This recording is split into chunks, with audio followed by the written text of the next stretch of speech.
नमस्कार। प्रारंभ पर आप सभी का स्वागत। मैं अमनीश।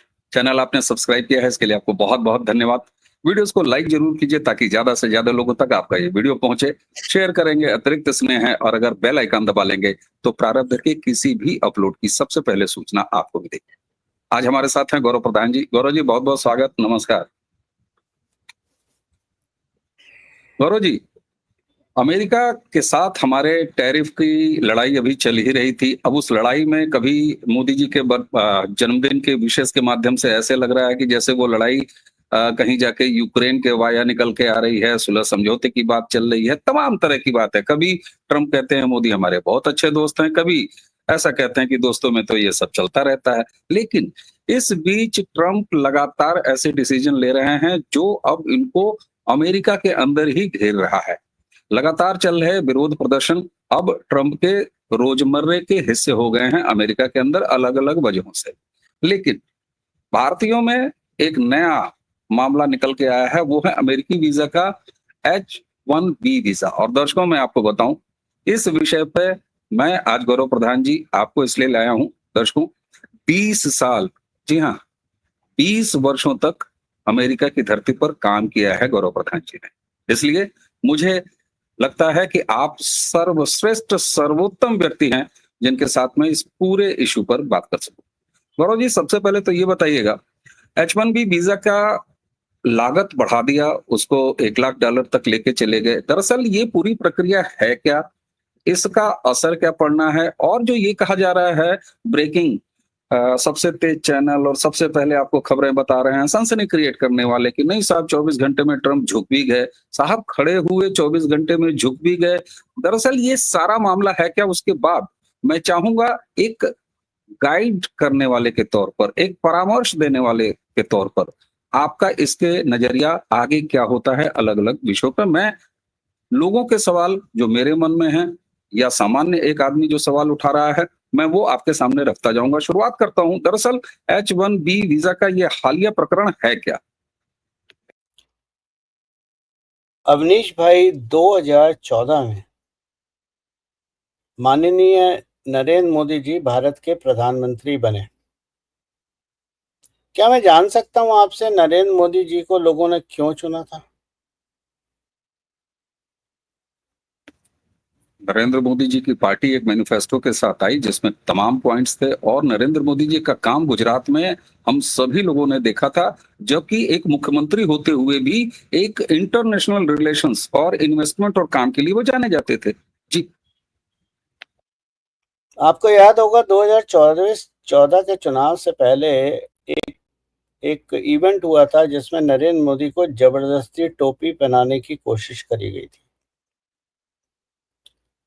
और ये वो टर्निंग पॉइंट था इलेक्शन का, जहां भारतीय सनातन समाज को ये समझ में आया है कि फाइनली हमारे सामने एक ऐसा व्यक्ति खड़ा है जो सनातन की मर्यादाओं को और सनातन को आगे बढ़ा सकता है। बढ़ा नहीं सकता तो कम से कम उसका विघटन रोक सकता है।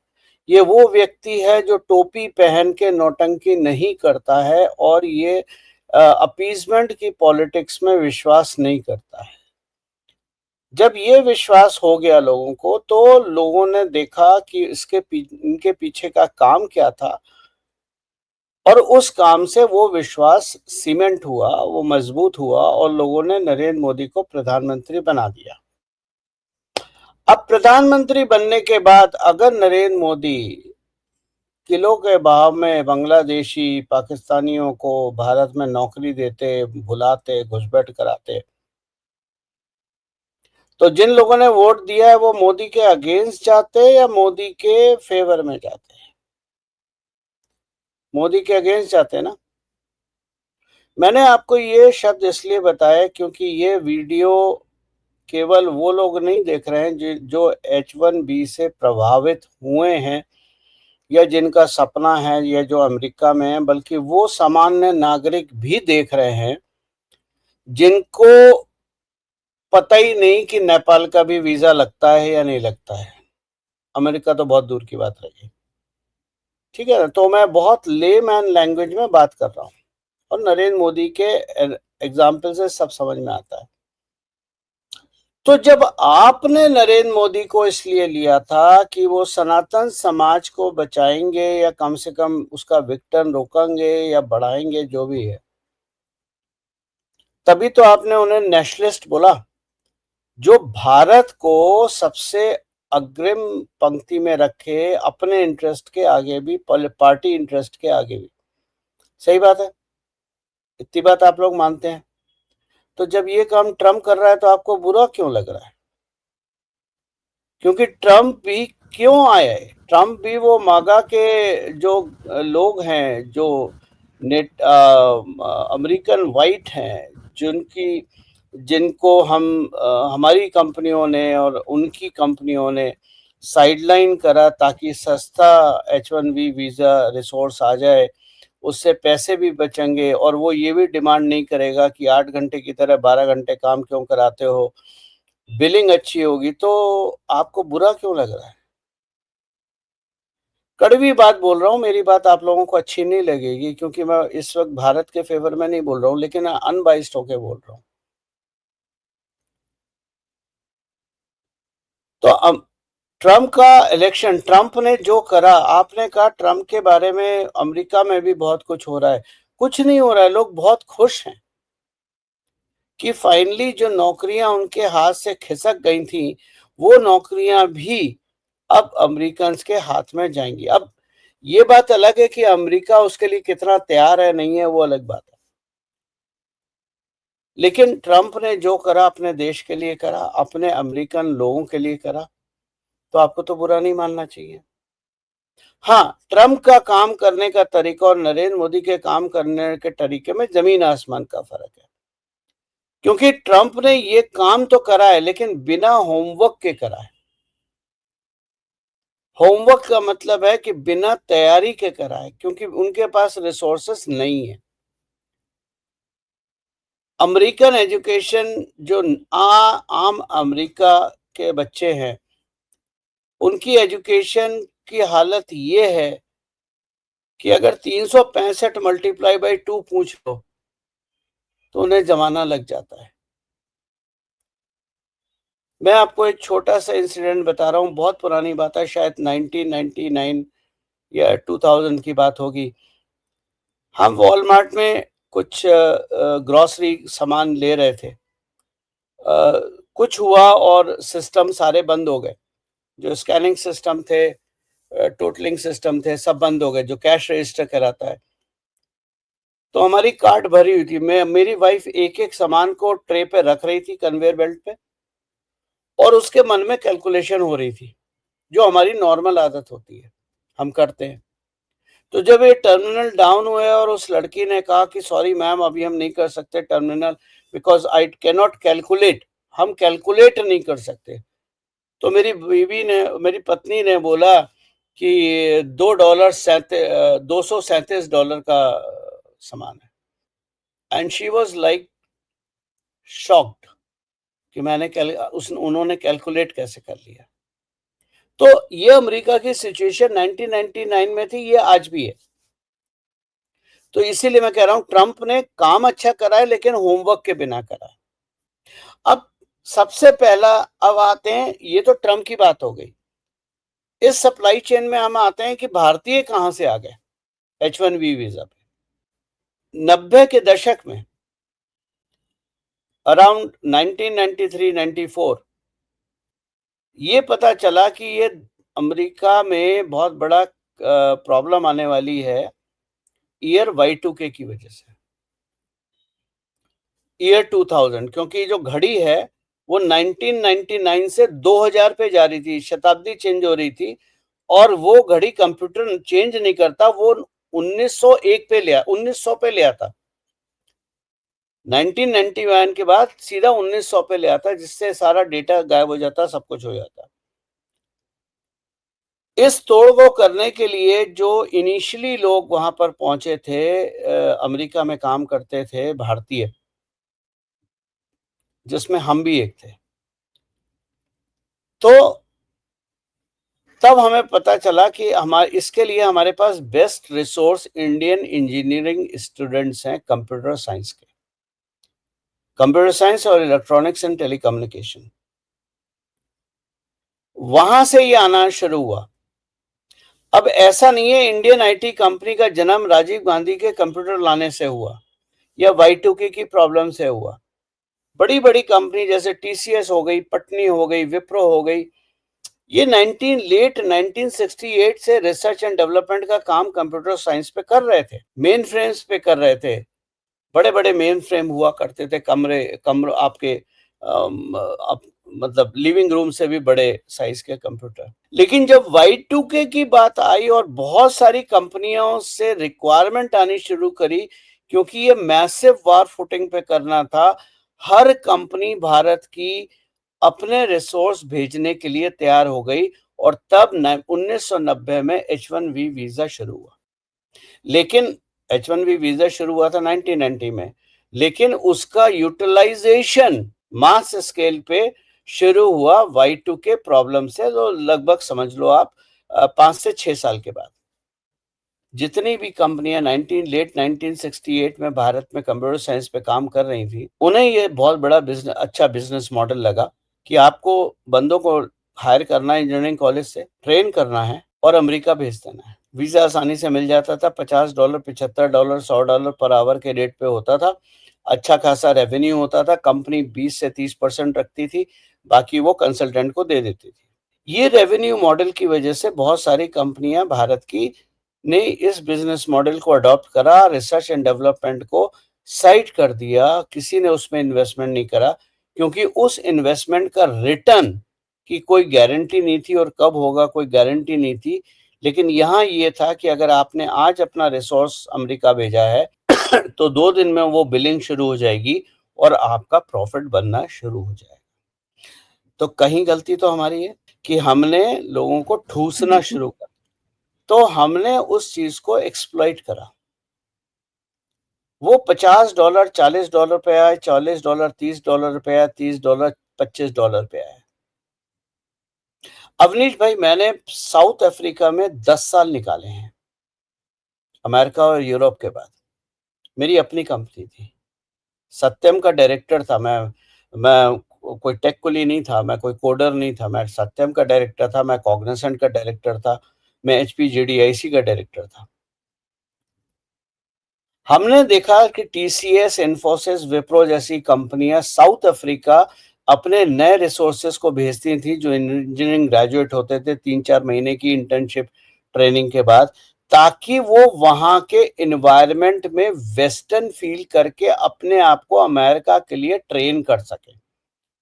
इन लोगों ने साउथ अफ्रीका को अमेरिका के लिए ट्रेनिंग ग्राउंड बनाया था। 1 साल 1.5 साल वो इंजीनियर्स वहां पर लगाते थे और उसके बाद उनका H1B वीजा अप्लाई हो जाता था। साउथ अफ्रीका से ज्यादा रेवेन्यू नहीं आता था, क्योंकि करेंसी रेट की वजह से डॉलर जैसा नहीं है तो रेट नहीं आता था, लेकिन उसको ये कंपनियां नो कॉस्ट पे training ground, live telling training ground की तरह इस्तेमाल करते थे। आज वो आपका जो धंधा सट्टा था वो बंद हो गया। अब आप दूसरी तो पहली चीज, जिस तरह बांग्लादेशी भारत में अपना बर्थ राइट नहीं समझ सकते एज ए ड्राइवर और एज मेड और एज ए लेबर और ए मैकेनिक और वॉट एवर इट इज, तो भारतीय अमेरिका में अपना बर्थ राइट क्यों समझ रहे हैं भाई? कड़वी बात है, आपको मेरी बात अच्छी नहीं लगेगी, मैं मानता हूं, लेकिन मैं कड़वी बात बोलने के लिए जाना जाता हूं, मैं सच बोलने के लिए जाना जाता हूं। 2000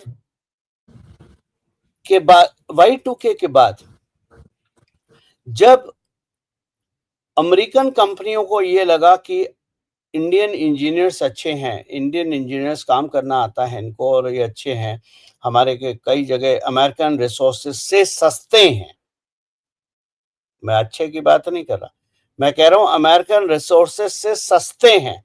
जिस तरह गुड़गांव में आप एक देसी व्यक्ति को मेड और ड्राइवर नहीं बनाओगे, क्योंकि उसकी सैलरी 3 से 4 हजार रुपए होगी, आप एक बांग्लादेशी को बना लोगे क्योंकि वो 1500 रुपए लेगी। जब आप 300 रुपए बचाने के लिए बांग्लादेशी को नौकरी दे सकते हो, तो कुछ $1000 बनाने के लिए अमेरिकन कंपनी इंडियन को दे रही है, तो क्या बुरा है?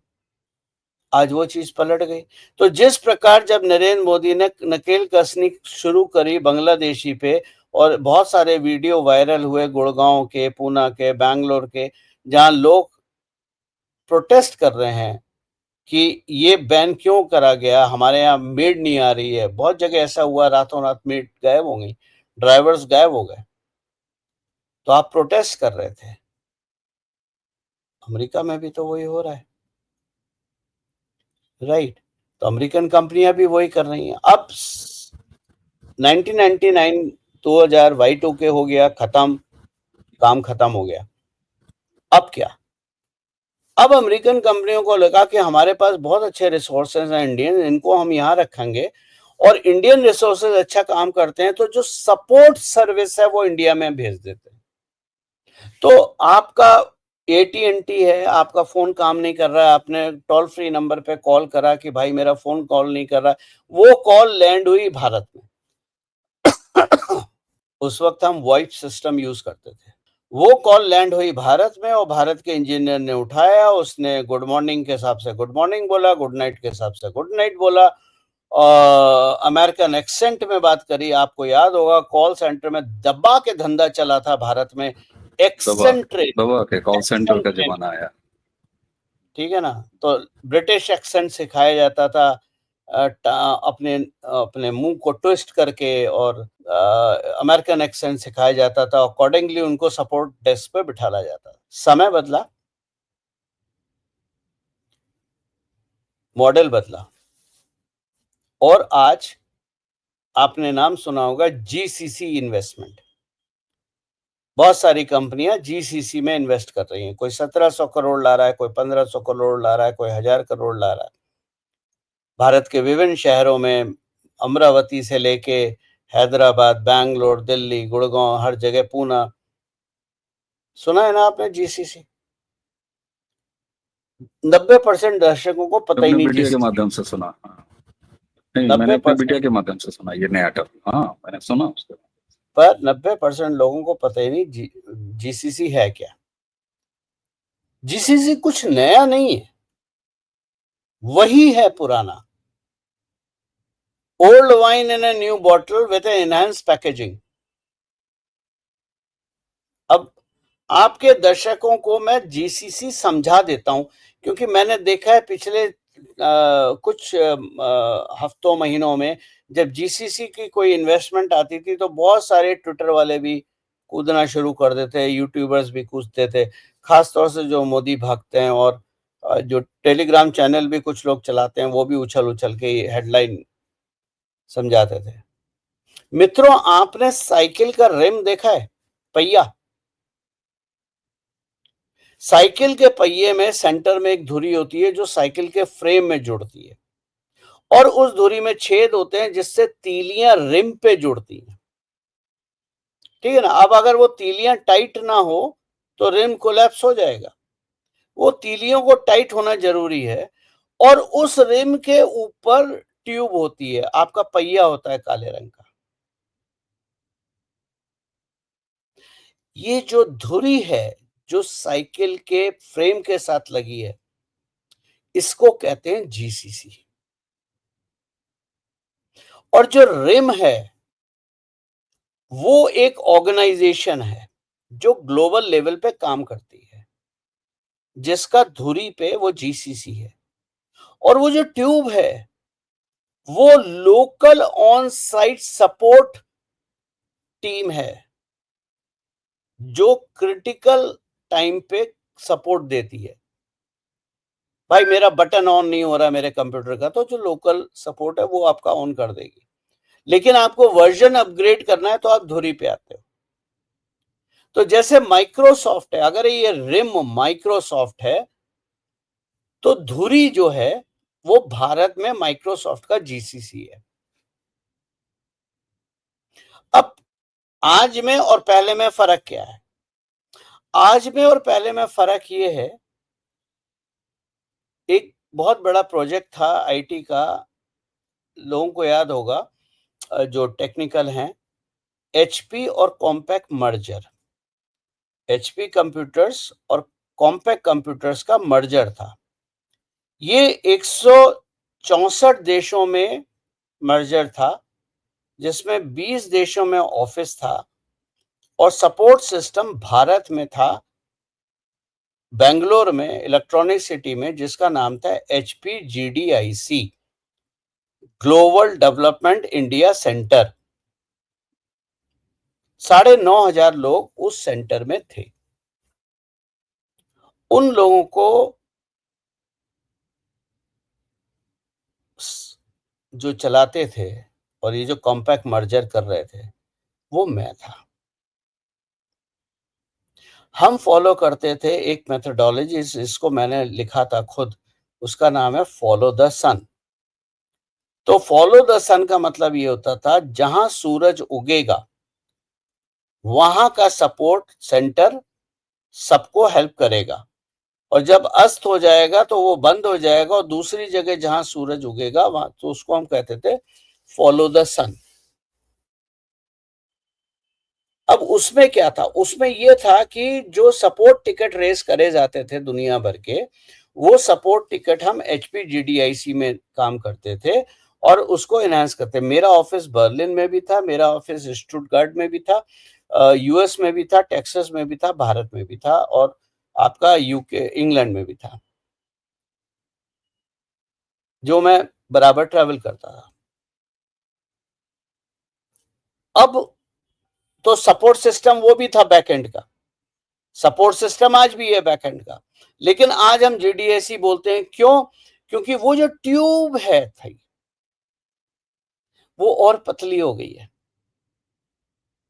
तो अब हमने research development, new product development, new innovation, support, version upgrades और 50 चीजें जो भी होती हैं, जो पहले ऑन साइट भी होती थी, वो भी हम ऑफशोर ले आए।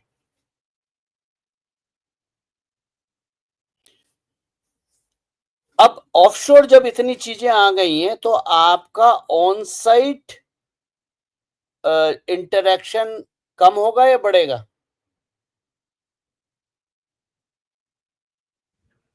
कम होगा। नहीं, बढ़ेगा।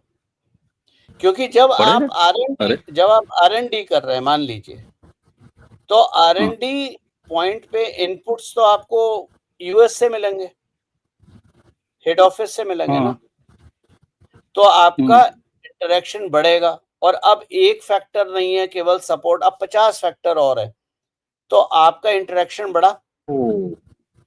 ओ। अब मान लीजिए यस। अवनीश भाई, आप अपने स्टूडियो में बैठे हैं, ठीक है? हाँ।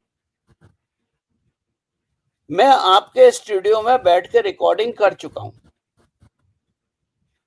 हाँ। याद है आपको? ठीक। हाँ, बिल्कुल। सामने सामने बैठ के किया है। तो मुझे पता है कि आपकी डेस्क कितनी ऊंची है, कितनी नीची है। मुझे पता है आपकी डेस्क के नीचे एक ड्रॉर है जहां मैं अपना फोन रख सकता हूं। मुझे पता है कि आपका माइक का स्टैंड लेफ्ट पे है, क्योंकि राइट पे जगह नहीं है। और मुझे पता है जो आपकी राउंड लाइट्स हैं, व्हाइट लाइट्स हैं, जो आपने दोनों तरफ लगा रखी हैं, वो किस हाइट पे हैं। करेक्ट? ये मुझे पता है। बिल्कुल। अब अगर आपके चेहरे पे, जैसा मुझे दिख रहा है, अगर आपके चेहरे पे सही से लाइट नहीं है, तो मैं आपको क्या बोलूंगा, अवनीश भाई वो जो राइट वाली लाइट थी ना, उसकी थोड़ी सी हाइट बढ़ाओ, बोलूंगा। बिल्कुल सही। हाँ। हाँ। तो मेरी जो आपको सपोर्ट मिल रही है, वो ज्यादा अच्छी है, नहीं है? ज्यादा अच्छी। बिल्कुल ज्यादा अच्छी, रियल टाइम। ठीक। अब मान लीजिए मेरी जगह कोई और व्यक्ति है जो आपके स्टूडियो में आज तक नहीं आया है, यही प्रॉब्लम उसके पास आती है, तो वो कहेगा अवनीश सर, ये लाइट का कुछ इश्यू है, इसको सॉल्व करो। प्रॉब्लम आइडेंटिफाई मैंने भी करी है, प्रॉब्लम आइडेंटिफाई उन्होंने भी उसने भी की। करी, लेकिन राइट। उसने बोला है कि इसको सॉल्व करो, और मैंने आपको ये बोला है, क्योंकि मैं आपके स्टूडियो में आया हूं, इसको सॉल्व कैसे करो। दोनों में फर्क है। तो बिल्कुल। जीसीसी में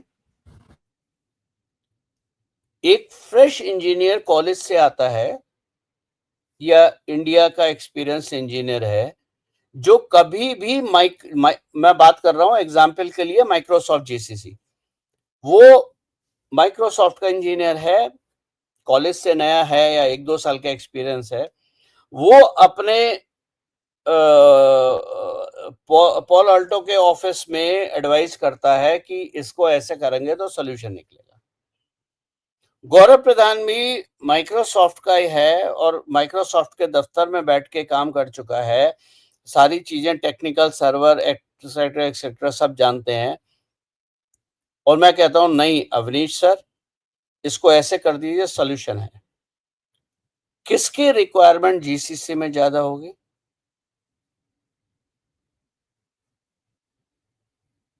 गौरव प्रधान की होगी नहीं होगी? ऑब्वियस, बिल्कुल। तो जब ये H1B वीजा वाले बाहर आएंगे, भारत रिटर्न होंगे, तो इनके लिए पहले 2 साल में हार्बरिंग के लिए सबसे अच्छी लोकेशन क्या होगी? जीसीसी।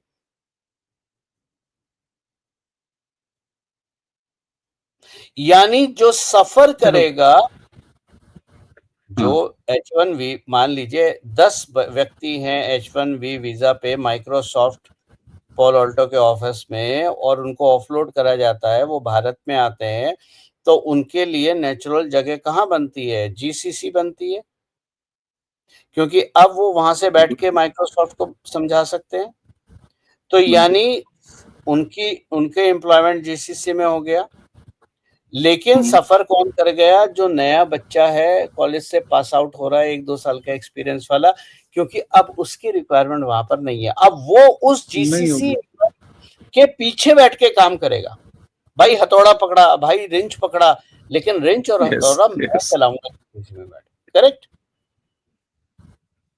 अब इस जीसीसी में जो गौरव प्रधान को बिठाला गया है, जो माइक्रोसॉफ्ट के ऑफिस में काम कर चुका है, जिसको माइक्रोसॉफ्ट का ऑन साइट एक्सपीरियंस है, हम उसको बोलेंगे गौरव प्रधान, अब तुम्हारा काम ये है कि जो अवनीश स्मिथ ट्रेलर हैं, जिनका अब नाम स्मिथ ट्रेलर हो गया है, उनको आप ट्रेन कीजिए। तो गौरव प्रधान उनको ट्रेन करेंगे। स्मिथ भाई, लेफ्ट साइड पे माइक रखा है, राइट साइड पे स्विच रखा है, माइक को स्विच में घुसाना है, स्विच को माइक में घुसाना है, ट्राई करके देख। हाँ सर, काम कर गया, बढ़िया, सीख लिया तूने। हमने आपको ट्रेनिंग दी। बिल्कुल बिल्कुल। जब स्मिथ भाई बिल्कुल तैयार हो गए ट्रेनिंग के, तो स्मिथ भाई के बॉस ने बोला, Gaurav Pradhan, thank you for your services, it is no more required. अब मेरा जीसीसी छोड़ने का वक्त आ गया और अब मैं कहीं के लिए भी एम्प्लॉयबल नहीं हो गया। अब मेरी जगह उठा पटक के लिए, चाय सर्व करने के लिए फ्रेश इंजीनियर आएंगे। तो मेरे कहने का मतलब यहां पर यह है कि पहला पड़ाव आपका जीसीसी में है, और जीसीसी में आने के बाद अपना अल्टरनेट कैरियर ढूंढना शुरू कर देना, क्योंकि 2 साल के अंदर आपको बाहर कर देंगे। वो इसलिए होगा क्योंकि ट्रंप ने H1B वीजा पे फीस तो लगा दी है, लेकिन ट्रंप ने अपना होमवर्क नहीं करा था। अब होमवर्क बाद में होगा, डिसीजन पहले हो गया है।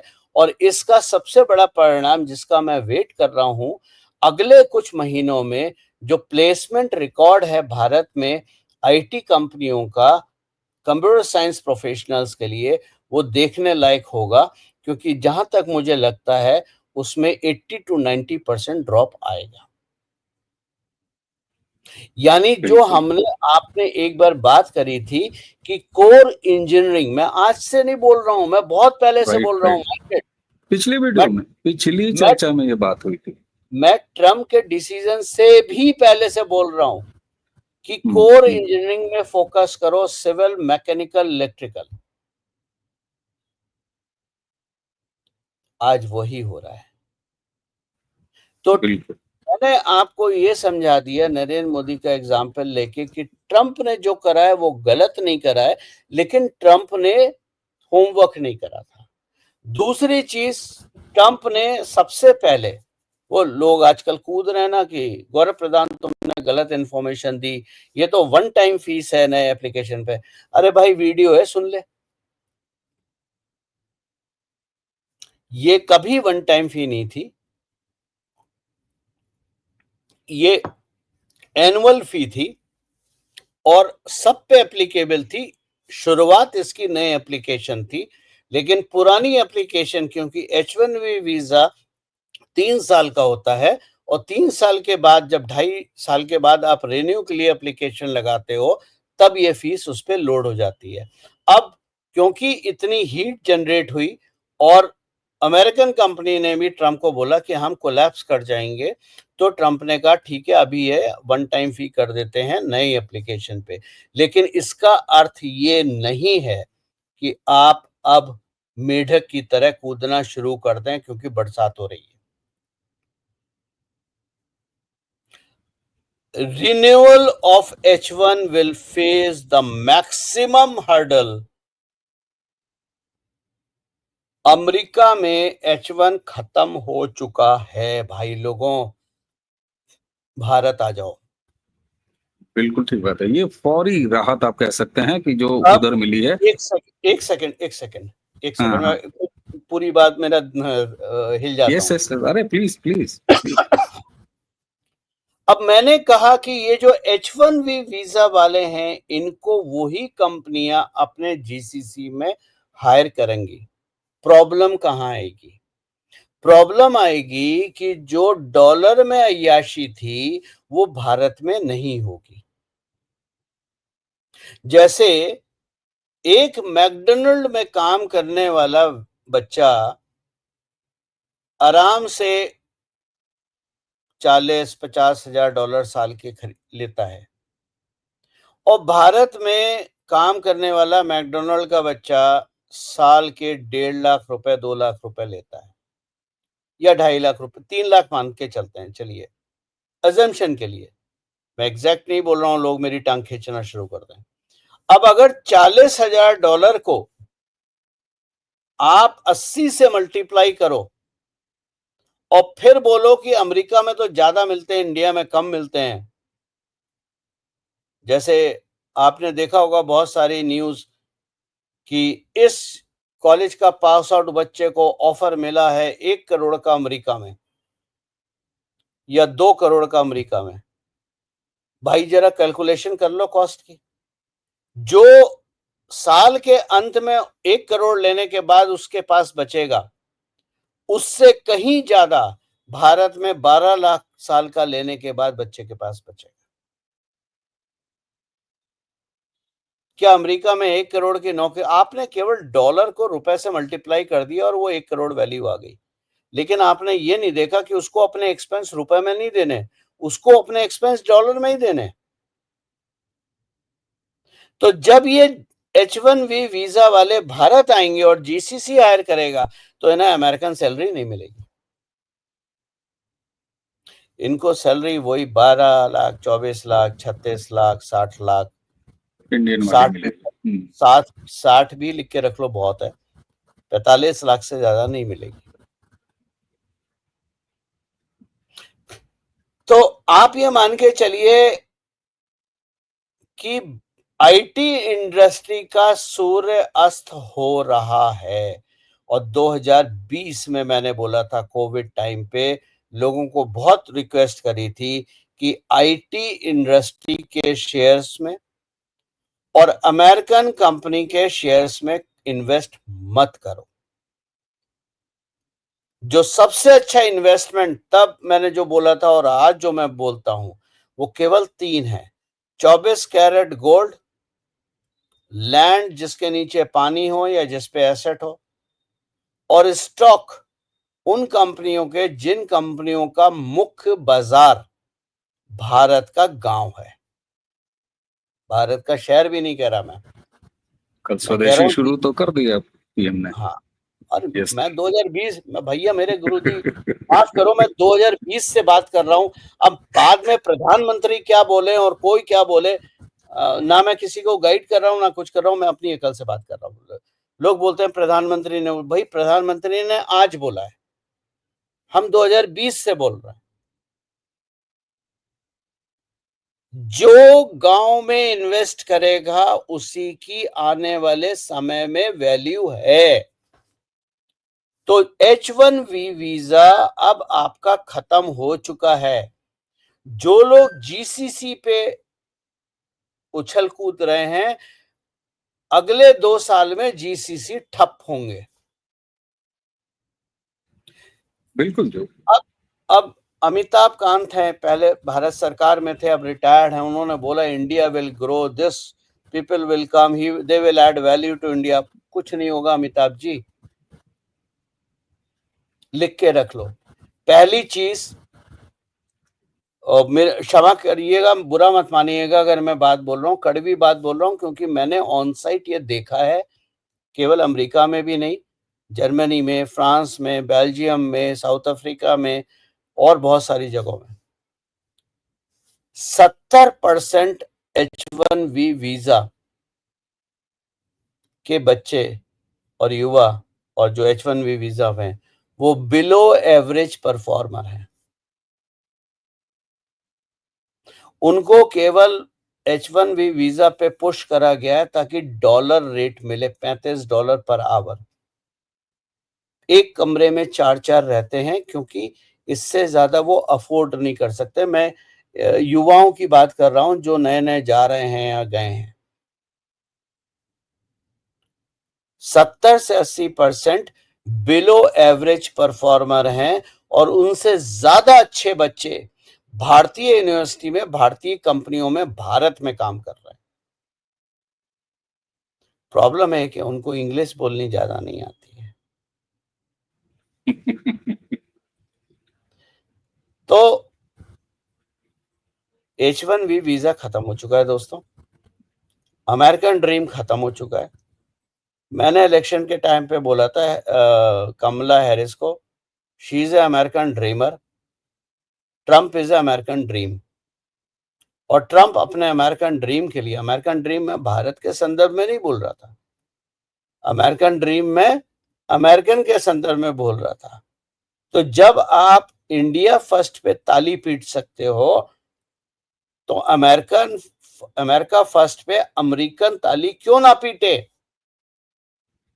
बिल्कुल बिल्कुल आप इसको H1B वीजा या कोई भी वीजा आपका बर्थ राइट नहीं है मित्रों। वो उस सॉवरेन नेशन पे डिपेंड करता है कि वो कितनी लेवरेज दिखता है, किसको देता है। वो जिहादियों को बुलाता है या भारतीयों को बुलाता है या रशियंस को बुलाता है।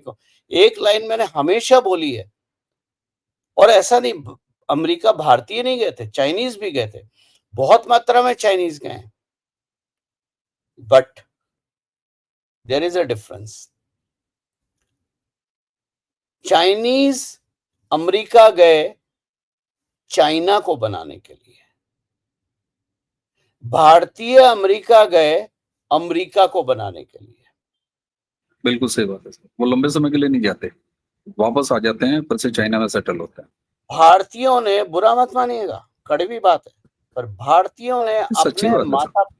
भारतीयों ने अपने माता पिता को ओल्ड एज होम में भेज दिया ताकि वो अमेरिका जाके डॉलर ड्रीम कर सके। बुरा मत मानिएगा, और आप लोग रिसर्च कर लीजिए, जो भी मेरे मित्र यहाँ सुन रहे हैं, ओल्ड एज होम हिंदुओं के क्यों होते हैं, क्रिश्चियंस के नहीं होते, इस्लामी लोगों के नहीं होते, सिखों के भी नहीं होते, ये केवल हिंदुओं के क्यों होते हैं? तो जहां तक ट्रंप ने जो लिया है एक स्टेप, बहुत सारे लोगों ने, बहुत बड़े बड़े लोगों ने, और बहुत बड़े लोग जो मेरे मित्र हैं, उन्होंने भी कल और परसों के वीडियो में बहुत ट्रंप को उटपटांग बोला है। H1B वीजा पे बोला अमेरिका कोलैप्स हो जाएगा। लिख के रख लो, अमेरिका में थोड़े दिन की प्रॉब्लम होगी, 1-2 साल की प्रॉब्लम होगी। लेकिन उसके बाद नहीं होगी। और बिल्कुल। ट्रम्प जब जाएंगे 2 साल बाद, तो वो झंडे गाड़ के जाएंगे। बस प्रॉब्लम एक है कि ट्रम्प होमवर्क नहीं करते हैं, उधम पहले काट देते हैं। नरेंद्र मोदी होमवर्क पहले करते हैं, उधम बाद में काटते हैं। बल्कि ये कहिए कि उधम बाद में कटता है, वो काटते भी कहाँ, हाँ, उधम वो वो काटते भी काटते नहीं, नहीं है, वो वो काटते करके नहीं है, फिर। उधम निकल लेते हैं और उधम। अब जैसे उदाहरण दे रहा हूं मैं आपको, ट्रंप ने कहा हम H1B वीजा पे $1 लाख की फीस लगाएंगे। कोई कंपनी $1 लाख नहीं दे रही है, जहां बेसिक सैलरी $60,000 की है। 1 लाख अगर एनुअल उसमें ऐड हो गया तो वो $1,60,000 हो जाती है। लेकिन उसका मतलब ये होता है कि मिनिमम बिलिंग रेट जो है आपका 85 से $90 पर आवर होता है, जो सीनियर्स को नहीं मिलता आज के डेट में। तो कौन देगा? सिंपल कैलकुलेशन है। अब यहां पर तो ट्रंप ने होमवर्क करा नहीं, क्योंकि उसने अपनी कैपेसिटी नहीं बढ़ाई, लेकिन ऑर्डर पास कर दिया। नरेंद्र मोदी का काम करने का तरीका, डीमोनेटाइजेशन करा। असंभव कार्ड था, जैसे H1B असंभव है, डीमोनेटाइजेशन भारत के लिए असंभव था। लेकिन डीमोनेटाइजेशन से पहले नरेंद्र मोदी का होमवर्क था, पहला इंटरनेट सस्ता करो, फिर यूपीआई बढ़ाओ, फिर बैंक एटीएम को करो, फिर नोट छाप के रख लो। 2000 के नोट बंद करोगे तो कम से कम 500 के नोट तो एटीएम से निकलें। वो सॉरी, जो आप 1500 के बंद करोगे तो 2000 के अंदर निकलें। तो आपने नोट छाप के रख लिए, आपने सारे एटीएम्स को स्टॉक करके रख लिया, आपने पूरी लॉजिस्टिक टीम और आर्मी को तैयार करके रख लिया। फिर आपने ये बोला एक दिन की demonetisation, done done done done. Jan Dhan account खुलवा लिया। मैं वही कह रहा हूं ना, गरीबों का जनधन अकाउंट खुल गया, सारे काम हो गए। जब सारी आपकी प्लानिंग हो गई, रिसोर्स रेडी हो गए, आर्मी रेडी हो गई, तब आपने बिगुल बनाया आ जाओ बेटा। ट्रम्प का क्या है, आ जाओ बेटा, आर्मी का पता नहीं। इसलिए ये ट्रम्प बुनियादी। सफर करेंगे अगले 2 साल। मोदी ने सफर नहीं करा। डिमोनेटाइजेशन में कितने लोग मरे? कम से कम वो आईफोन की लाइन में लगने वाले तो नहीं मरे भाई। जो 23 घंटा आईफोन की लाइन में हाँ लगा हाँ, है, बिल्कुल। कोई नहीं मरा। ना किसी को सुसु आ रही थी, ना पोटी आ रही थी, ना किसी को भूख लग रही थी। एटीएम की लाइन में मर गए। तो देखिए, काम करने का तरीका, इसीलिए मैं बोलता हूं नरेंद्र मोदी जी ग्लोबल लीडर हैं। नरेंद्र मोदी जी कोई नेता नहीं है, और ट्रम्प का नरेंद्र मोदी का कोई मुकाबला नहीं है। और आने वाले समय में जो वैल्यू अमेरिका की हुआ करती थी, वो रोज एक एक प्याज का जो छिलके उतार रहे हैं, वैसे करके उतर रही है। तो America is no more a global leader. बिल्कुल। द ग्लोबल, आपको अच्छा लगे ना लगे, आप मुझे भक्त बोलें, चमचा बोलें, सच्चाई ये है, the global leader is none other than Narendra Modi now. बिल्कुल गौरव जी। और सच कहूं कि मैंने सोचा था कि कई सारे सवाल आपसे पूछूंगा, लेकिन अब उसकी कोई आवश्यकता नहीं, क्योंकि आपने H1B वीजा, जो कि केवल एक सेक्टर के लिए है, उसको लेके केवल एक सेक्टर नहीं, आपने जो इन टोटलिटी बताया, उसके बाद मुझे नहीं लगता किसी सवाल का जवाब। और जो मुझे अंतिम एक लाइन समझ में आती है कि मेक इन इंडिया का बोर्ड ट्रंप ने अमेरिका में भी टांग दिया है कि भैया इसको देखो, भारत जाओ, अपने देश में जाओ, वहां पर जाके कामयाब हो, 2 साल हमको सपोर्ट करो, फिर उसके बाद जैसे आपने कहा मेक इन इंडिया के तहत कुछ नया काम धंधा खोज लो। जी। तो गलत मैं तो नहीं हूं मैंने मैं? मैंने पहले दिन जब ये हुआ था, तभी मैंने ट्विटर पे एक लाइन लिखी थी, थैंक यू ट्रम्प। क्योंकि हम 1990 में Y2K के बाद, जब हमने Y2K का खून हमारे मुंह में लगा और हमें लगा ये तो सबसे सस्ता तरीका है पैसे बनाने का, कंपनियों को लगा, और सारी R&D बंद कर दी हमने। हम उस वक्त एक मकड़ जाल में घुस गए थे। और हमने कोशिश करी, लेकिन वो इतनी लिक्रेटिव थी कि हम उससे बाहर नहीं निकल पाए और अंदर ही अंदर जाते चले गए। ट्रंप ने उस चीज को टोटली शैटर कर दिया। आप मेरे को बताओ, 1990 के दशक से लेके आज तक भारत अपना ओएस नहीं बना पाया, भारत अपना डेटाबेस नहीं बना पाया, भारत अपना कुछ नहीं बना पाया। और चाइनीज जो हम लोगों के साथ काम करते थे हाँ अमेरिका में, बिल्कुल, वो सब बना जाके लेते आज अगर टेक्नोलॉजिकली एडवांसमेंट देखा जाए तो चाइना अमेरिका से कहीं आगे है, और चाइना और अमेरिका के बीच में भारत आ गया है।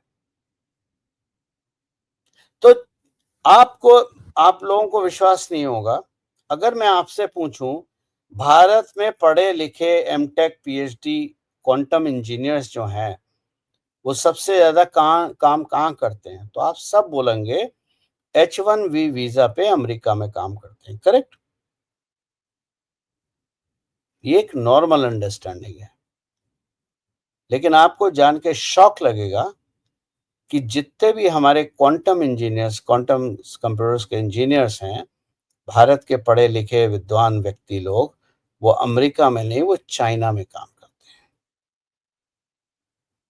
और यही कारण है, और अगर इसको पॉलिटिकल संदर्भ में देखा जाए तो भारत में जो सबसे टेक सेवी या जो जिसको टेक्नोलॉजिकल फ्यूचर का अच्छे से ज्ञान है, समझ है, उस व्यक्ति का नाम, मैं स्टेट लेवल की बात कर रहा हूं, कहीं आप उसे प्रधानमंत्री से कंपेयर कर दो, स्टेट लेवल पे वो चंद्रबाबू नायडू है। जब आपका .com बूम था, जब आपका सिस्टम इंटीग्रेशन का बूम था, जब आपका जो नट्स एंड बोल्ट्स जैसे हम बोलते हैं, नट्स एंड बोल्ट्स आईटी का बूम था, तब उन्होंने हैदराबाद बसा दिया। बिल्कुल। राइट? साइबर सिटी बसा दिया, हैदराबाद बसा दिया, ऑफशोर डेवलपमेंट वहां पर आ गया, बैक एंड सपोर्ट वहां पर आ गई, और कॉल सेंटर तो थे ही हर जगह, सत्यम के भी थे। बाय द वे, मैं सत्यम का डायरेक्टर था, तो कोई ये ना सोचे कि इधर उधर से आके अवनीश भाई ने ऐसे नहीं ही नहीं वैसे बताया ही। आपने पहले बताया सर। वही चंद्रबाबू नायडू अब जब अमरावती देख रहे हैं तो उनकी विजन क्लियर है।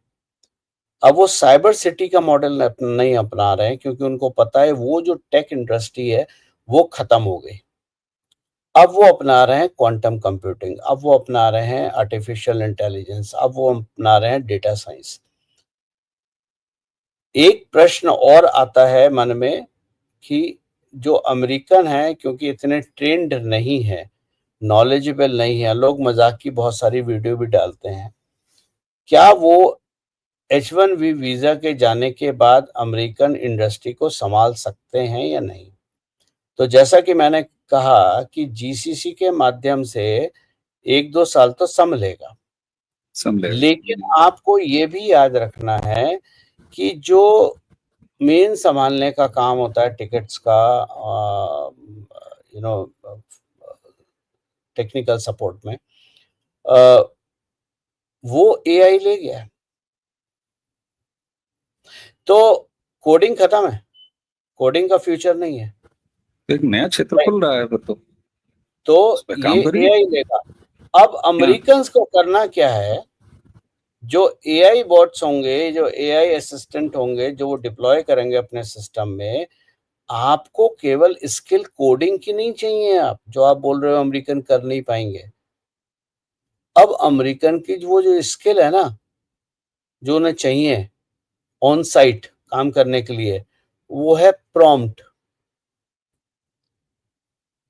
कल मैं एक मित्र के साथ बैठा था, तो उनके उनके डिजाइनर थे, डिजिटल डिजाइनर्स। तो ऐसे वो रात को बता रहे थे कि मैं तो गौरव सर कई बार सुन सुन के, उसकी भाषा सुन सुन के हंसता हूँ। वो अपने चैट जीपीटी और जो टूल्स हैं उसमें बोलता है, अबे साले इतनी देर हो गई अभी तक तूने ड्राइंग बना के नहीं दी है, तो उससे उधर से जवाब आता है, सर थोड़ा सा डिले हो गया, 1 मिनट रुकिए अभी देता हूँ। तो that is the level of machine learning now. मैं एक न्यूरो सर्जन के साथ बैठा था, हमारे स्टूडेंट हैं वो, हमारे मेरे एसएलपी लीडरशिप प्रोग्राम के, उनके साथ बैठा था। उन्होंने बताया, बहुत बड़ा हॉस्पिटल है वो, इस मतलब भारत का बहुत नामी और बहुत बड़ा हॉस्पिटल है। तो पूरे भारत में है उनके हॉस्पिटल। उन्होंने मेरे को बताया कि उनके सिस्टम में एआई असिस्टेंट डिप्लॉयड है। तो जब वो पेशेंट से बात करते हैं तो वो सारी चीजें वो एआई असिस्टेंट सीख रहा है, और अब वो प्रॉम्प्ट में बताता है कि हमें क्या पूछना है पेशेंट से। यानी आने वाले 2 साल मैक्सिमम, 1 साल मैक्सिमम, एआई असिस्टेंट आपको एआई डिप्लॉयमेंट पूरा मेडिकल डायग्नोस बताएगा, डॉक्टर की जरूरत नहीं है। बिल्कुल क्योंकि एआई ये समझ में आ रहा है, एआई जो सीख रहा है, एआई को ये समझ में आ रहा है मुझे क्या क्वेश्चन पूछने हैं, उसके क्या आंसर होंगे, ठीक है। आंसरों के क्या वेरिएशन होंगे। और जो मैं मान लीजिए डॉक्टर हूं, आप मेरे पेशेंट हैं, और हम दोनों आपस में बात करते हैं, यार अवनीश कैसे हो, भाभी जी कैसी हैं, और बच्चे कैसे हैं, ऐसे भी हम बोल सकते हैं ना। वो एआई भी सीख रहा है, वो भी पूछेगा, अवनीश भाभी जी कैसी हैं, बच्चा कैसे हैं, बच्चे पढ़ लिख गए क्या, ग्रेजुएट। तो आने वाले टाइम में आपको अगर ये लग रहा है ना कि H1 वीजा की वजह से अमेरिका बंद हो जाएगा, ये आपकी बहुत बड़ी गलतफहमी है। 1-2 साल की प्रॉब्लम होगी, हमेशा वो के लिए मैं भी, रुके। लेकिन अमेरिकन को कोडिंग नहीं सीखनी है, आप भूल रहे हैं। इंडियंस को, इंडिया बिल्कुल था जो कोडिंग सीख सीख के अमेरिका गया, लेकिन अमेरिकन को कोडिंग नहीं सीखनी है, उनको केवल सही प्रॉम्प्ट देना सीखना है। प्रॉम्प्ट देना, राइट, बिल्कुल सही। और इसका आम दिनचर्या में इस्तेमाल हो रहा है। मैं अपना अनुभव कई ऐसा बता सकता हूँ। बिल्कुल, चैट जीपीटी जो उसका पेड वर्जन है, आप उससे तमाम तरह की बात कीजिए, अगली बार वो पलट के आपको याद दिलाता है, बताता है छोटी छोटी चीजों पे। हमारे यहाँ थंबनेल बनाने में वो बताता है कि नहीं, पिछली बार इस गेस्ट के साथ तुमने ये बनाया था, इस बार बनाओ, इसकी राइट तो प्लेसमेंट नहीं, इस बार मैं लेफ्ट प्लेसमेंट करो। ये मैं स्टार्टिंग बता रहा हूँ अपने तो रोजमर्रे मैं के काम में। तो मैं निश्चित तौर वही पर बता गौरव रहा जी। हूँ। तो जी जी 1 मिनट अवनीश भाई और लूँगा। जी। तो मैं वही आपके दर्शकों को बता रहा हूँ कि H1B वीज़ा पे उधम मत काटिए, ये बंद हो चुका है। आईटी इंडस्ट्री जो ट्रेडिशनल आईटी इंडस्ट्री है, वो खत्म हो चुकी है। जो AI driven, data science driven IT industry है, वो सर्वाइव करेंगी आगे, वो अच्छे से चलेंगी कुछ वक्त तक। आईटी इंडस्ट्री, जैसा मैंने हमेशा बोलता हूँ जब मैं बात करता हूँ, कि आईटी इंडस्ट्री कोर इंडस्ट्री में नहीं काउंट होती है। आईटी इंडस्ट्री हमेशा सर्विस इंडस्ट्री, सपोर्ट इंडस्ट्री में काउंट होती है। कोर इंडस्ट्री आपकी स्टील हो गई, ऑटोमोबाइल हो गई, रियल बिल्कुल एस्टेट हो बिल्कुल। गई, आपकी वो सारी होती है। आईटी इंडस्ट्री कोर में नहीं होती है। कभी नहीं, तो मेरा कभी नहीं रही। H1, अभी अवनीश भाई एक बहुत इंपॉर्टेंट बात रह गई ये बताने के लिए। मैं हमेशा बोलता हूँ H1B वीजा वालों से, या अमेरिकन ग्रीन कार्ड होल्डर्स, या जो भारतीय हैं वहां पर ओसीआई हैं, जो एनआरआईज हैं, कि अपना पैसा, जो आपकी मेहनत की कमाई है, जो आपने सेव करी है, वो आज भारत भेज दो। नरेंद्र मोदी ने भी बोला था, एक टांग भारत में रखो वरना पछताओगे। कारण क्या है? 1 जनवरी से एक लॉ इंप्लीमेंट हो रहा है यूएस में, जिसमें रेमिटेंस टैक्स लगभग 25% है। तो अगर आपने भारत $1,00,000 ट्रांसफर करने हैं, तो $25,000 रेमिटेंस टैक्स है। आप पे एग्जैक्टली। भारत केवल 75,000 ही आएंगे। तो जो बिल्कुल लोगों को बल्ले बल्ले करके ये नाचते थे कि भारत में टैक्स ज्यादा है, भारत में गंदगी ज्यादा है, भारत में करप्शन ज्यादा है, भारत में ये ज्यादा है, वो ज्यादा है, इसलिए हम अमेरिका जा रहे हैं। भाई साहब, आपको तब पता चलेगा कि भारत में आपको कितना फ्रीडम है। गौरव तो जी, बातें अपना शुरू हो पैसा, गई हैं, ये रेमिटेंस अपना टैक्स वाली बातें शुरू हो गई हैं, सीरियसली शुरू हो गई हैं। जो भी लोग हैं, उनमें बातें शुरू हो गई हैं। ये अलग बात है कि अब इसको जितनी जल्दी सीरियसली ले लिया जाए। जी। तो अपना पैसा भारत भेज दो। बिल्कुल कुछ बिल्कुल। नहीं कर सकते, भारत के बैंक में एफडी कर दो। इन्वेस्ट मत एफडी कर करना दो। स्टॉक में, अभी भी हाँ बोल हाँ। रहा हूँ मैं। और उसके बाद आराम से भारत आओ, भारत में इन्वेस्टमेंट अपॉर्चुनिटी देखो। याद रखो, 24 कैरेट गोल्ड जो आपने अपने फैमिली सुनार से खरीदा है, हम्म, लैंड जिसके नीचे पानी है, घर जो जमीन पे बना हुआ है, इन 3 के अलावा और अच्छा इन्वेस्टमेंट कोई नहीं है। गौरव बिल्कुल। प्रधान मूर्ख नहीं है, जो 3 साल पहले विलेज टूरिज्म को शुरू करा, ताकि लोगों को विलेज टूरिज्म में लाया जा सके, क्योंकि सबसे अच्छी हेल्दी ग्रोथ वहीं पर है। वही होंगे, बिल्कुल। तो हम और और अब मैंने जो अल्ट्रा लग्ज़री विला मैं बना रहा हूँ, वो भी मैं इसलिए बना रहा हूँ ताकि एनआरआईज़ का पैसा वहाँ आए, क्योंकि वहाँ आरओआई आपको 15 से 20% मिलती है। बिल्कुल, बिल्कुल। ये नए ऑप्शंस हैं, ये नई जो क्षमताएँ हैं उसको पहले तो डेवलप करना पड़ेगा और समय के हिसाब से बदलना चीज़ें पड़ेगा। बिल्कुल, समय के हिसाब से बदलना पड़ेगा और कहीं न कहीं एक फ़ेज़ आता है तो दूसरा फ़ेज़ शुरू होता है, एक संभावना बंद होती है तो कई सारी संभावनाएँ शुरू होती हैं। इसलिए H-1B वीज़ा पर आपने गौरव जी जिस तरीके से पूरी चीज़ें बताई उसमें सिर्फ़ मुझे यही समझ में आया कि अब ट्रम्प चाचा ने भी, अमेरिका ने भी अपने यहाँ मेक इन इंडिया का बोर्ड टाँग दिया है, उसको पढ़िए और दूसरी तरफ नवरात्र के आज पहले दिन कल प्रधानमंत्री जी ने शाम को 5 बजे ये बता दिया कि अब जीएसटी रिफॉर्म्स के ज़रिए खूब खर्च कीजिए, खूब इन्वेस्ट कीजिए, सारे रास्ते खुले हुए हैं, स्वदेशी अपनाइए, ना, ना, ये ना, ना, दोनों ना, चीज़ें ना, ना, ना, ना, ना, हाँ, ना, यही आप लोग समझ नहीं पाए गेम। प्रधानमंत्री ने कल अपने संबोधन में ये नहीं बताया था कि जीएसटी रिफॉर्म हो गया है, खर्च ज्यादा करो, ये ज्यादा करो। ये तो निर्मला सीतारमन भी बोल चुकी हैं और प्रधानमंत्री लाल किले से भी बोल चुके हैं। कल प्रधानमंत्री ने क्यों स्पीच दी, कल प्रधानमंत्री क्यों आए? क्योंकि आज से जीएसटी लागू होना था। कल ही क्यों आए? उसका कारण ये है, लोगों को ये बताया कि बेटा जीएसटी कम हो गया है, तो कल सुबह जब दुकानदार के पास जाओ और वो ज्यादा जाओ जीएसटी तो सही मांग, कीमत पूछो। ठीक, तो सिर बिल्कुल, पकड़ बिल्कुल। के कान के नीचे एक लगा देना कि अब बिल्कुल, लूट बिल्कुल। रहे हैं। लोग वो कर रहे हैं लोग, वो शुरुआत हो चुकी और दुकानदार जितने हैं जो इस तरह के आदतों से बाज नहीं आते वो बैकफुट पे हैं। बिल्कुल गौरव जी, एक सम्यक चर्चा रही दर्शकों और मुझे लगता है कि बहुत सारे सवाल मैं सोच के आया था लेकिन हर सवाल का गौरव जी ने खुद ही उत्तर दे दिया। कैसी लगी आपको ये चर्चा? इसकी अगर बहुत सारी चर्चाएँ और बाकी हैं, इसके बहुत सारे बिंदु बाकी हैं, उसको भी बहुत जल्द लेके आएँगे। गौरव जी आज आपने हमें समय दिया, इसके लिए आपको बहुत-बहुत धन्यवाद। दर्शकों बताइएगा ये चर्चा कैसी लगी? चैनल आपने सब्सक्राइब किया है लगातार और बढ़ाते रहिए, वीडियोज़ को लाइक कीजिए, शेयर कीजिए, बेल आइकन दबाइए। मुझे और गौरव जी दोनों को आज्ञा दीजिए। नमस्कार, प्रणाम, जय जय श्री राम। जय जय श्री राम।